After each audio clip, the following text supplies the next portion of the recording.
Hey, it's Chris and Brian here with ComicUI, over with Andrew Heath, illustration and design. Is that right? Design and illustration. Design and illustration. Oh well, that's close. Close. But All right. nice. So you're here at C2E2. It's your first year here, right? Yes. And we just got a couple questions. So the first question is, I guess, who are you? What do you do? Like, what? I mean, I say design and illustration, but what does that mean? So I'm a graphic designer by trade, so I do like freelance design, and I also travel and do like pop culture themed artwork, like limited edition screen prints, pins, and stuff. So I like travel to conventions and do all that fun stuff.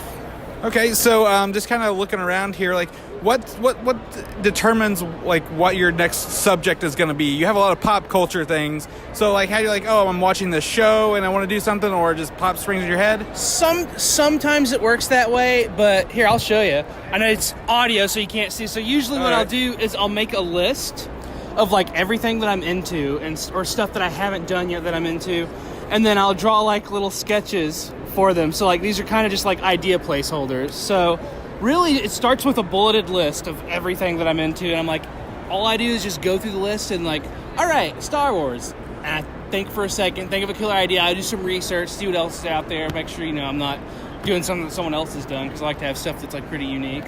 So if people want to pick up some of this stuff, where can they find you? Are you just only at conventions? Do you have a website? What do you do? I have a website. It's andrew-heath.com, and that's the little like mid-hyphen, not the word dash. And then like I'm on Instagram at Andrew Heath Design and all that good stuff.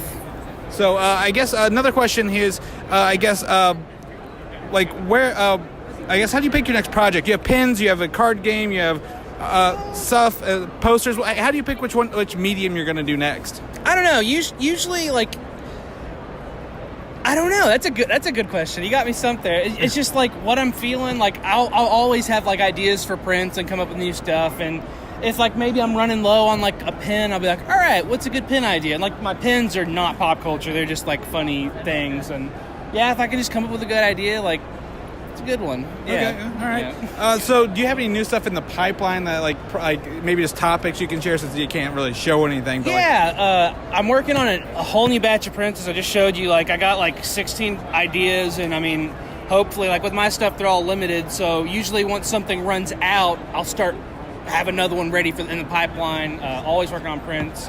Right now, no ideas for that, but my big thing is I'm coming out with my own card game, Burger Battle. I've been working on that for almost a year, and we're finishing up the artwork, and it's going to be in Kickstarter in July. So that's like my big thing right now. And honestly, if I had to say, it's probably like the biggest thing that I've ever done, because like it's kind of a big deal for me, because like it's like a product from start to finish. It's different with like a print or like a pin. It's like bing bong, sketch to final. Like this has been a lot of hard work gone into it. So no, it looks awesome. I'm signed up to get the newsletter when it launches.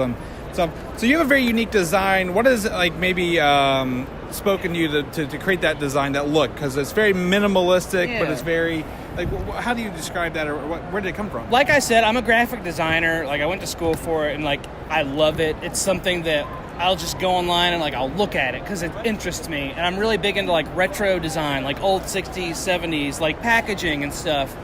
And I took a lot of that like ideology, like minimal, bright, dim colors, and I took that and kind of just like mixed it with pop culture, and it's kind of developed into its own thing after 6 years of doing this. Okay. Other than the card game, Burger Battle, which you say is one of your biggest things, yes. What's your most favorite print that you've done to date? Favorite print that I've done? That's hard. That's a hard one. They're all my babies, but like, I hate to toot my own horn, but like, I've been killing it in the Star Wars department.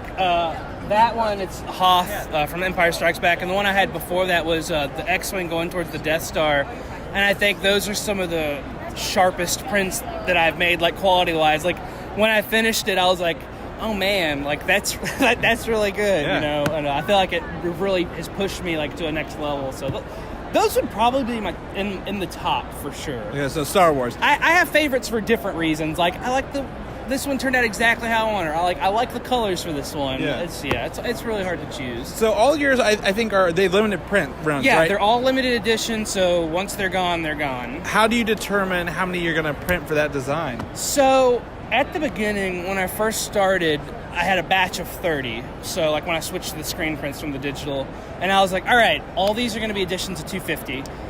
And some people think that's high, some people think it's low. The reason I picked that is because I do 25 to 30 of these shows a year, not to mention online sales. So, like, I can, like, zip through them pretty quickly. But after that first initial run, like, I've been a little more choosy, depending on the subject matter. Like, Star Wars sells. People love Star Wars, so that one's always going to be a little higher. I'm printing a Gundam design right now, and Gundam does well, but it's not Star Wars by any means. Someone do like 150 of those, and like I did 200 of the Pennywise print. So now I'm going to be a little more choosy on it, because there is some of these that don't sell as well as I had hoped. So it's like, well, now I have like 250 of those, you know, and it's, you know, if I had thought a little harder on it, like, not everybody likes a Breaking Bad meth chemistry poster, you know, so. I guess my last question is, if this is your first C2E2 you've ever attended? Yes. What do you think of it so far? It's awesome. It's really, I guess the word is professional. Like, they got the carpet, they got like the big Marvel, DC, and like, you know, stuff like that. It's very impressive, and I'm very impressed with the quality and the size. It seems like they got a good range of a little bit of everything. I'm a toy guy, so I've been like checking out all the toys. There are a lot of toy booths. So awesome. Anything else you want to leave for people before we wrap up? No, like there's my website that you can check out. As far as the card game, which I'm promoting the crap out of right now, you can sign up for the newsletter at burgerbattlegame.com. It's just a one-page thing with the newsletter, and if you sign up, like, we'll shoot you an email as soon as it goes live. So, all right. Well, cool. Andrew, thanks so much. I appreciate it. Thank you.